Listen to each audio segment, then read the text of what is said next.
Então, essa aqui é a gravação para a primeira oficina, primeiro encontro da oficina de poesia falada. A gente está gravando aqui para depois a gente compartilhar esse material com a moçada lá do João da Costa, do Pedro Neca, que estão participando. E é um prazer, eu sou a Marília Manamá, e é uma honra conversar com vocês. Tá, eu sou periférico do coletivo Café com Chá, sou poeta, slammer, artesão, ilustrador, enfim, tudo que tem arte eu gosto de estar envolvido. Eu sou a Jordan Beatriz, também do coletivo Café com Chá, artista multilinguagem, trabalho muito com poesia, né, através do coletivo, com artes visuais também, artesanato, produção cultural principalmente. Eu me chamo Carla, eu sou professora, atuo na rede estadual de ensino, sou uma amante da poesia, gosto muito, acredito que seja uma forma de resistência, de existência e de levante, e atualmente tenho estudado de maneira mais aprofundada sobre saraus de periferia e slams, com o objetivo de elaborar um projeto de mestrado. Acho que eu comecei mais mesmo a pensar e me aprofundar assim, nessa coisa da poesia foi através do rap, né, através da vivência que a gente começou lá em 2008, que foi quando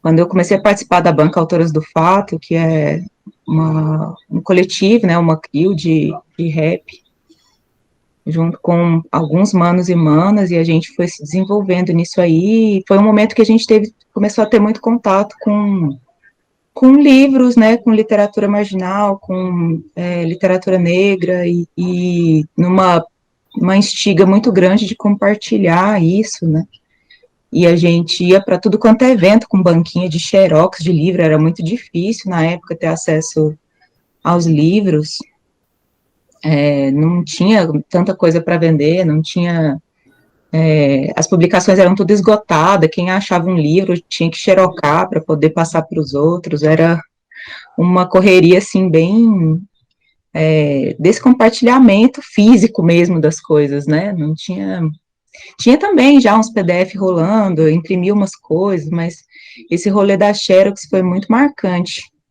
nesse momento, assim, do início, e a gente começou a fazer sarau em casa, e chamar as pessoas para participar. A gente teve durante um tempo um sarau que chamava Sarau Indigesto, a Carla participou várias vezes, né, Carla?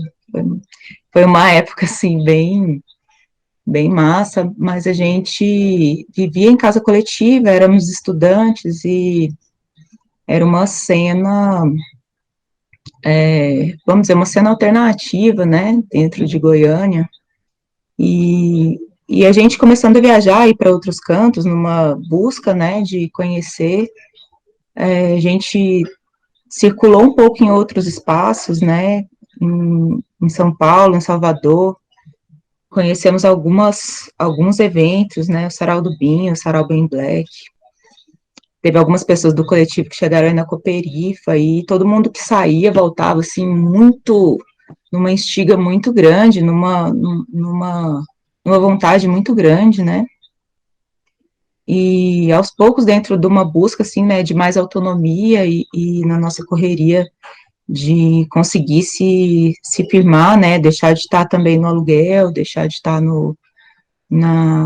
enfim, avançar, né, nos objetivos, assim, de autonomia da vida. A gente veio morar em Aparecida, estamos aqui desde 2013, e desde então, tentando e buscando estar num espaço da escola como um espaço de formação, né, sempre dentro do rap, levando a poesia, né, nos eventos de rap dentro do hip hop, participando através da poesia, né, fazendo intervenção e instigando também os manos e manas a não depender, né, só de ter uma gravação, de ter uma base, de ter um microfone para se expressar, né, expressar a sua voz, mas também de poder chegar ali e falar, né, sua poesia, de poder transformar a sua composição numa forma mais, em outras formas, né, de expressão. Então, em 2012, quando foi aquilo? Não, bem depois, 2016, foi quando eu conheci a ideia de slam, não era uma coisa que fazia parte da nossa cena, assim, foram algumas amigas que vivenciaram isso em Brasília e começaram a fazer um rolê aqui. Eu cheguei a participar de um slam, mas aqui não, depois eu, enfim, fiquei aqui em Aparecida, e aqui a gente, vamos dizer, dentro do hip hop da escola, é uma cena assim, vamos, gente, né, vamos fazer, vamos movimentar, né, e ali no João da Costa Carvalho, a partir do Circuito da Diversidade, que é esse projeto de formação, que vira um coletivo, né, que são, enfim, várias pessoas envolvidas em levar a arte para dentro da escola. Por aqui, a gente realizou alguns saraus dentro de festivais de artes dentro da escola, e foi sempre muito, muito maravilhoso, né, ver a galera conseguindo se expressar, enfim, uma coisa bem... que ainda tem, né, esse amadurecimento, né, de artista que não é de um dia para o outro, né, mas temos algumas figurinhas, né, que criam gosto e que vão criando, criando asas e voando por aí, é muito lindo, né, de ver. Então, pois é, você falou de ter conhecido a cena do slam lá para 2016. Eu acho que foi mais ou menos nessa época, assim, que eu comecei a me envolver mais com a poesia também, principalmente através desses vídeos que circulavam já no Facebook, assim, bastante, de slams que aconteciam em outros estados, né? E aí, quando eu conheci, comecei a pesquisar sobre o que era, como rolava. Foi uma coisa que me interessou muito, porque nessa época eu estava começando a me tornar, assim, um pouco mais íntima da escrita poética. Quando eu era mais nova, assim, eu gostava muito de escrever, criava histórias, essas coisas, assim, fantasias, gostava muito de ler, né, livros mesmo de aventura, de fantasia. E aí, na adolescência, foi quando eu comecei a trazer mais dos meus próprios sentimentos, uma escrita mais num processo de autoconhecimento, assim. Só que conhecer a cena do slam foi uma coisa que virou, assim, uma chave na minha cabeça. E aí encontrei, assim, falei, nossa, é isso, é desse jeito que eu quero fazer a poesia, né? Porque eu tava ali, tinha aquela ideia pré-moldada, né? Do que deveria ser a poesia, como deveria ser feita. E a partir desse conhecimento do slam, eu fui experimentando outras formas de criar, de escrever. E aí, posteriormente, né, em 2018, com o coletivo Café com Chá, a cena do slam já estava bem mais estabelecida, assim, no Brasil, né? Tinha vários slams rolando. E a gente sentiu uma falta, assim, de ter uma cena regional aqui, né? Em Goiás, em Goiânia. A gente buscou, assim, e aí tinha os saraus, tinha alguns movimentos, mas o slam mesmo, enquanto cena, a gente queria fortalecer, assim, trazer com mais peso, e aí através do coletivo a gente começou a organizar, né, o Slam Falou Tu, e muito nesse intuito também de convidar as pessoas a organizarem slams pela cidade, por aí. A gente teve algumas experiências muito interessantes com o Slam Ensina, que é um projeto de oficina também, só que ele é pontual, assim, a gente vai a convite das escolas, né, quando um professor convida, ou o Grêmio se organiza, o Grêmio Estudantil chama, e aí a gente dá essa oficina, que é basicamente falar sobre o slam, o que é, como fazer, e estimular os próprios alunos a organizarem o slam entre si e levar isso adiante. E aí foi uma experiência muito interessante, enquanto coletivo, da gente entender o slam não só como uma expressão artística, cultural nossa, né, de quem faz, de quem gosta, mas também como uma ferramenta de ensino muito poderosa, uma coisa que aonde a gente vai, a gente consegue instigar as pessoas entrar nessa energia, né, nessa egrégora, e querer fazer também.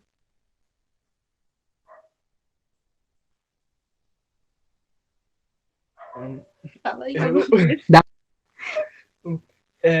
Eu passei a me interessar assim, pela escrita da poesia muito moleque, assim mesmo, sabe? Mais ou menos aos 7 anos de idade, eu tinha mudado de setor, morava no Parque Real, ali próximo da Vila Brasília. E aí, com 7 anos de idade, mais ou menos, eu mudei para o Serra Dourada 1. É um setor ali no extremo sul, mais ou menos perto assim, do centro de Aparecida. E era uma região muito periférica mesmo, assim, sabe? Era muito diferente do que eu era acostumado a ver no setor que eu morava antes. Inclusive os gostos, tipo, a galera dia de domingo era caixa de som na porta de casa, churrasco comendo no 12 e rap nacional o dia inteiro. E aí, quando eu vi isso assim tão próximo, sabe, eu falei, nossa, velho, esse tipo de som eu nunca tinha tido esse contato antes, sabe? Eu nunca tinha escutado assim, realmente. Antes era um carro que passava na rua tocando, agora os caras colocam na porta de casa. Esse negócio foi me intrigando, assim, sabe? Eu fui passando a prestar atenção, fui reparando que tinha uma outra forma de falar, sabe? De denúncia, de entendimento do meio que te cerca. E aí eu fui, assim, me interessando por isso de uma forma, assim, muito natural e muito forte, sabe? Aí eu passei a pensar, velho, eu quero escrever igual esses caras, sabe? Eu quero falar igual esses caras falam, eu quero cantar igual esses caras cantam. E comecei a rabiscar ali no meu caderno, mas, tipo, não mostrava pra ninguém, até porque era muito ruim, né, mano? Eu era moleque, aí eu escrevi uns bagulho meio assim, nada com nada e tal. Mas eu fui amadurecendo nesse processo de escrita, já assim, na pré-adolescência, escrevia bastante, aí já estava assim com qualidade maior, já tinha mais interesse de mostrar para as pessoas, né, de mostrar para meus amigos e tal. Chegar ali na roda, mano, o bagulho aqui que eu escrevi para dar uma música, dar um som. Sempre tive no meio da galera assim que gostava de fazer música, mas ninguém dava muita atenção assim, sabe? Eu começava a recitar o bagulho, aí o mano virava para mim, ei, hein, mano, e aquilo, aquele outro. Aí eu ficava tipo assim, pô, velho, tava recitando minha parada aqui, sabe? E aí foi aí que eu comecei a sentir falta, sabe, desses ambientes, assim, de sarau, de slam. E aí foi em pouquíssimos saraus depois disso. Confesso que não me cativou muito, assim, os saraus que eu fui, né? Embora tenham saraus muito bons, mas eu não tive sorte, assim, de conhecer vários, a ponto de me identificar com um. E passei a guardar as coisas só pra mim mesmo. Ficou intocado meus versos durante muito tempo. Até que se popularizou os vídeos de slam, né, na internet. Aí eu falei, nossa, mano, é isso aí que eu queria fazer, sabe? Eu só queria falar meus versos para as pessoas escutar, mano. E aonde é que tem um negócio desse aqui em Goiânia? Aonde? E fui procurar, sabe? Aí fui ver que era uma cena, assim, mais escassa mesmo. Aí, passado um tempo, assim, de eu estar nessa busca, de eu estar nessa vontade de me juntar mesmo com a galera, né, em prol disso, eu conheci o coletivo Café com Chá, e aí a gente junto ajudou a estruturar assim, o Slam, né? Eu falo como antes de ser membro do coletivo, né? A gente se juntou e aí fizemos o primeiro Slam, aí eu participei e falei, pronto, é isso. E aí não quis mais parar de fazer, sabe? Achei meu lugar. E aí, com isso tudo, eu aprendi, tipo, eu acho que a lição mais forte, assim, que o Slam me ensinou é que, tipo, ninguém te dá voz, saca? Você já tem voz, a voz já é sua. Só que com o Slam as pessoas te dão ouvido. É bem isso, né? Quando tem uma cena para ouvir, a gente se instiga, né? E, e avança, né? Não só em falar aquilo que você já tem para falar, mas se preparar, né? E fazer mais e trocar, né? Com outras pessoas, é massa demais. A sensação de estar construindo algo, né, é muito importante. É muito bom de se sentir. E essa coisa da instiga é muito real, assim, é uma coisa que eu vejo bastante no Slam Fala Tu, que os primeiros, assim, as pessoas eram muito mais tímidas, só algumas pessoas que tinham mais confiança de ir lá recitar mesmo. E aí, com o tempo, algumas pessoas que estavam ali sempre frequentando, que no começo falavam, eu não escrevo, eu não sou poeta, eu não sou artista, eu não consigo fazer isso. E aí, na experiência do evento, vai se instigando mesmo a querer escrever, a querer mostrar, e aí a pessoa que achava que não era poeta se descobre um poeta nesse meio, e vai criando mais confiança, e vai entrando também na brincadeira. E isso é muito gratificante, assim, ver a pessoa conseguindo tirar isso de dentro de si, sabe? Alguém que falava que não era capaz, não dou conta, isso não é pra mim. Eu quero só assistir, gosto só de assistir. E aí, daqui a 1 mês, 2 meses, você vê a pessoa mostrando, assim, o que realmente ela tem dentro do coração, o que ela tem pra falar. Demais, demais. Diz aí, Carlinha, conta a sua história. Não, eu estou aqui pensando, né, no que a Jordan falou, que eu acho que o Islã, ele é realmente esse lugar de um encontro com si, né? Ele possibilita a gente se encontrar, né? O Peri falou sobre a questão da escuta, e eu refletindo muito sobre essa questão do Islã e do corpo, né, no Islã, porque o corpo ele é o tempo todo performático, né? A voz ela é uma voz performática e vira um conjunto, né?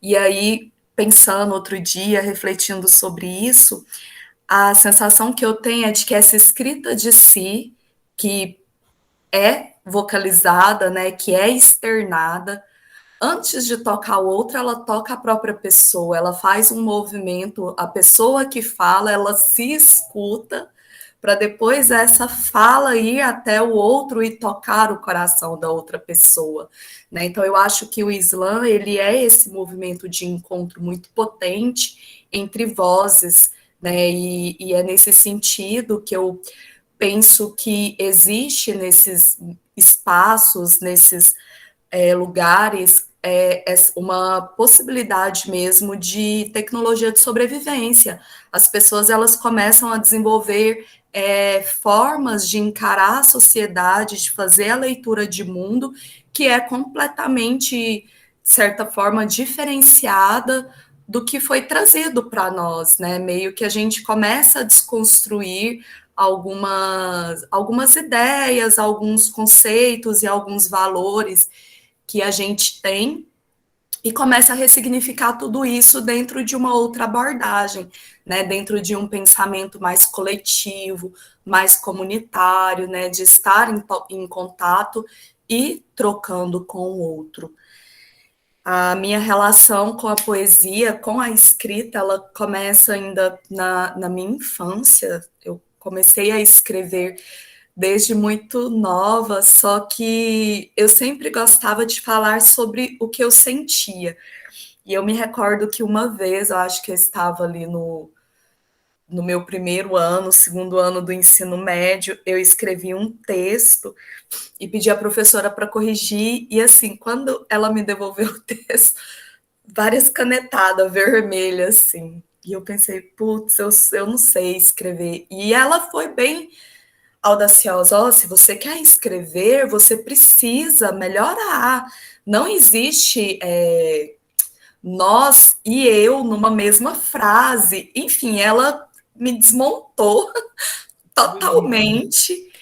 E eu pensei, não, isso não é para mim. E eu peguei esses papéis, eu acho que eu ainda tenho esses rascunhos. Eu coloquei dentro do meu carro junto com vários outros rascunhos para eu tacar fogo, mas até hoje eu não taquei fogo. Tá lá no carro. Eu ando para cima e para baixo. Mas eu lembro... Mas eu lembro que na época, assim, eu fiquei transtornada e pensei, não, isso não é para mim. Mas continuei, né, lendo muita poesia, muitos poetas europeus e poetas clássicos aqui do Brasil, e aí escrevendo e tentando aprimorar essa questão da escrita.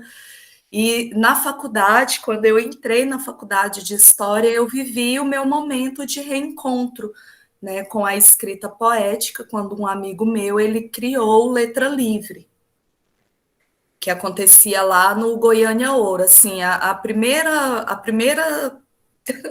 primeiras edições que foram criadas pelo pessoal da UEG, né? E aí a gente, naquele entusiasmo, naquela coisa, naquela vontade, ia lá para o Goiânia Ouro recitar poesia, beber cerveja, ficar todo mundo feliz. Então, ali naquele momento, eu retorno meu processo de escrita e depois eu vou ter novamente esse prazer de compartilhar, né, da poesia falada no Sarau do Indigesto, que era organizado pela Marília e o coletivo dela, que, assim, foi um presente para mim. Depois disso, eu parei, assim, continuei escrevendo, mas parei de recitar porque parece que em todo lugar que eu chegava, a minha poesia não cabia naqueles espaços. Parece que era uma poesia muito íntima, uma poesia com muita gíria, uma poesia que falava de muita violência, enquanto o pessoal estava lá declamando uma coisa que estava tão fora e tão desconectada da minha realidade, mas eu não me senti, eu não senti o convite, né, para falar. E aí, às vezes, eu ainda recitava, mas eu pegava um poema de algum poeta brasileiro e lia, mas eu não tinha coragem de levar os meus textos.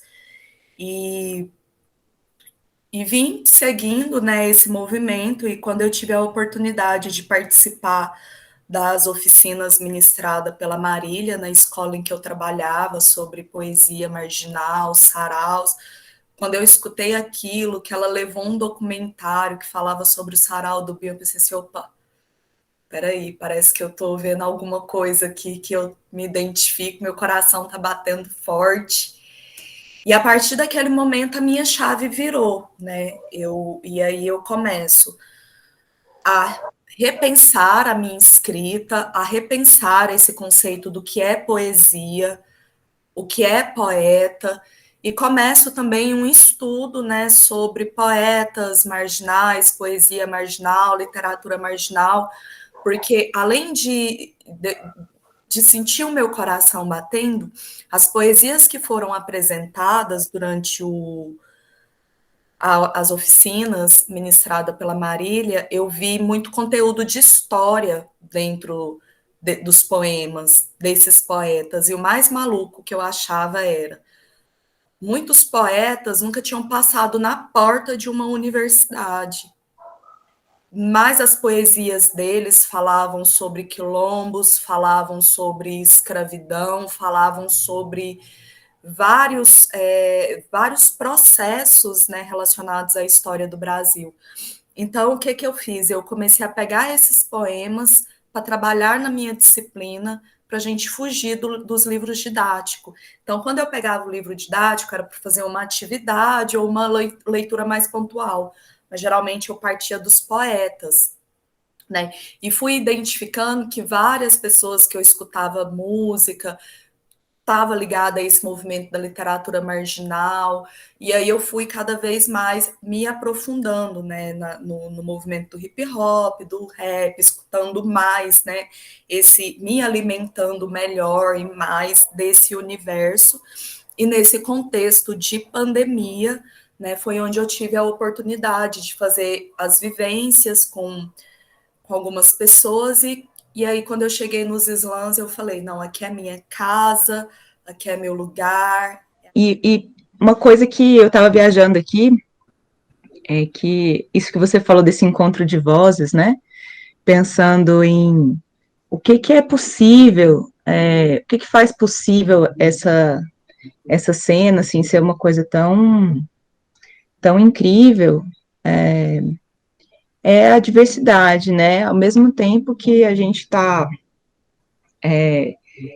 compartilhando uma certa visão de mundo, a gente compartilha uma certa visão de mundo comum, a particularidade, o íntimo, aquilo que acho que os meninos falaram, você falou que essa coisa da poesia que vem de dentro nas oficinas é sempre uma coisa de, cara, encontra sua poeta que está aí dentro, porque todo mundo tem, propiciar esse encontro e essa, né, isso vir para fora, isso vir à tona, isso crescer, isso se desenvolver e florescer, é o que faz isso aí ser tão rico, né, essa cena ser tão rica, e só é possível porque é uma cena com a possibilidade do acolhimento dessa diversidade, do que cada um tem.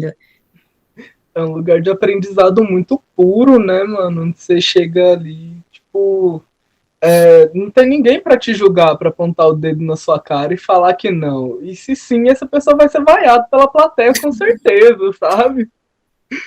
Então é um lugar, assim, onde eu, pelo menos depois da primeira vez que eu participei, assim, de um slam, eu já passei a me sentir muito à vontade, sabe? Tipo, passei a perceber um lado meu que esse pau não conhecia, que era o de, por exemplo, impor mesmo a minha voz, sabe? Eu sempre era aquela pessoa, assim, que, sabe, preferia falar baixinho, preferia ficar ali discreto no canto, sabe? Sem ser muito notado.